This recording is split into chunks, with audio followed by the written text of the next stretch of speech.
I want to talking about taboos, like things we don't talk about.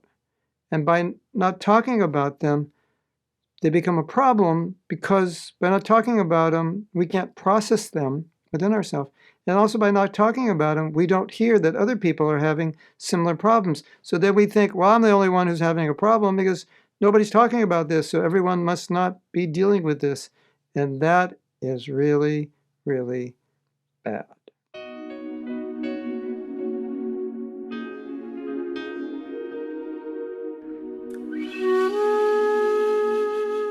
There's a tendency to think when we're having problems that we're uniquely fallen or we're uniquely challenged.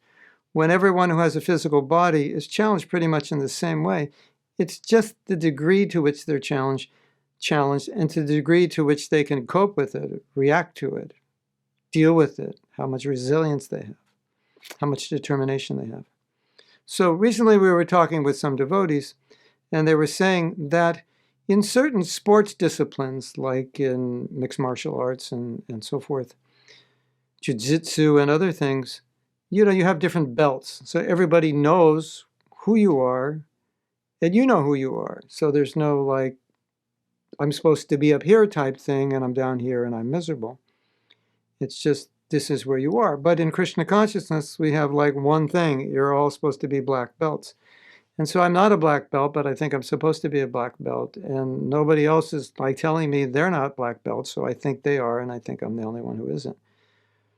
But when we come together and we talk and say, I have these challenges, I want to open up about it, and you hear that other people have the same challenges, then what happens? I'll make the sound that what happens is, that's a relief to know, right?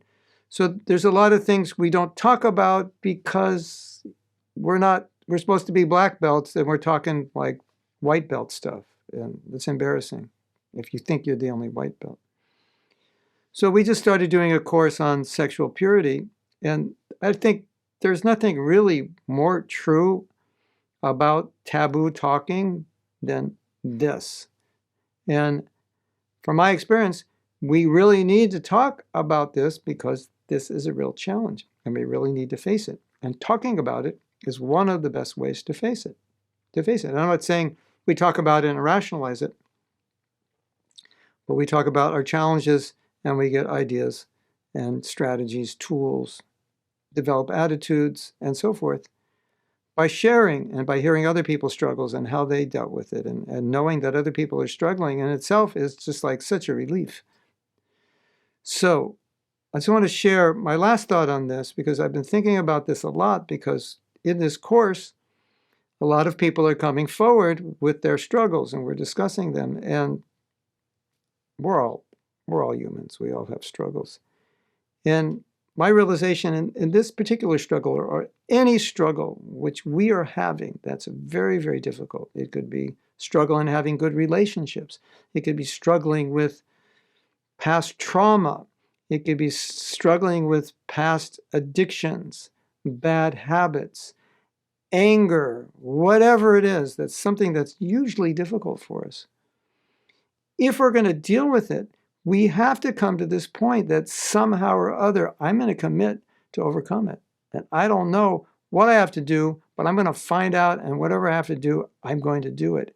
And then we have to acknowledge this is not going to be easy. This is indeed going to be difficult, but I'm willing to face that difficulty, and I'm willing to go through whatever it takes to persevere through this to solve this problem. If we don't have that attitude, we can't be successful. So I want to end with something that I heard. Someone sent me a talk by a man who's been in the 12-step program for 35 years. And it was a they call them Sexaholics Anonymous. So he'd been in for 30 plus years, since like the middle 80s. I don't know when the lecture was. This is the middle 80s. So he said he has followed his vows since the middle 80s. Before he came to Sexaholics Anonymous, no. And he said, even though it's been so many years, don't think that it's not difficult for me. He said, every day is a battle. And I thought, this is so important for everyone to hear. Every day is a battle in those areas in which we are weak, in those areas we struggle.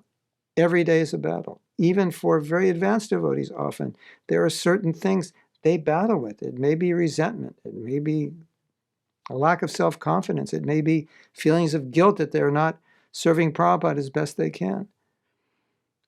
Even advanced devotees, even people who've been sexually sober from alcohol, whatever, they really have to deal with it every day with their full mind and energy. So I think that's super important for us to understand it. Anything you're dealing with that's difficult, you got to deal with it. And it's not going to be easy. And you just got to keep dealing with it every day. And one day at a time, and just work through it. And it's going to be hard, but it's going to be worth it.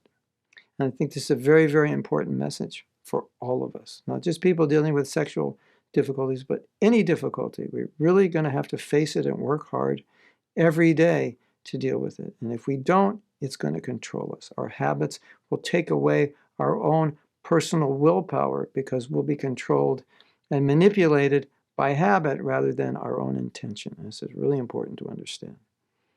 Hare Krishna.